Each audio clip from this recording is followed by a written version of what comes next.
ফেরাউন কেন জাদুকরদেরকে হত্যা করেছিল। এটি পবিত্র কোরআনের একটি অলৌকিক ঘটনা।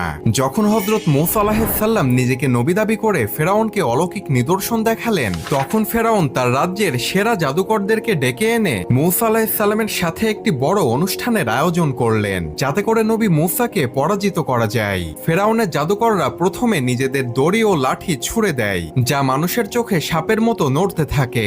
এরপর মূসা আলাইহিসসালাম আল্লাহর আদেশে লাঠি ছুঁড়ে দেন, যা আসলে একটি বিশাল বড় সাপে পরিণত হয় এবং জাদুকরদের সব কৃত্রিম সাপগুলোকে গিলে খেয়ে ফেলে। জাদুকররা বুঝতে পারে এইটা কোনো জাদু নয়, বরং এইটা আল্লাহর অলৌকিক ক্ষমতা। তখন জাদুকররা সঙ্গে সঙ্গে সেজদায় পড়ে যায়। সেজদায় গিয়ে বলে, আমি বিশ্বাস স্থাপন করলাম মূসার রবের ওপরে। তখন ফেরাউন রাগান্বিত হয়ে তার জাদুকরগুলোকে নির্মমভাবে হত্যা করে এবং তারা আল্লাহর পথে শহীদ হয়ে যায়।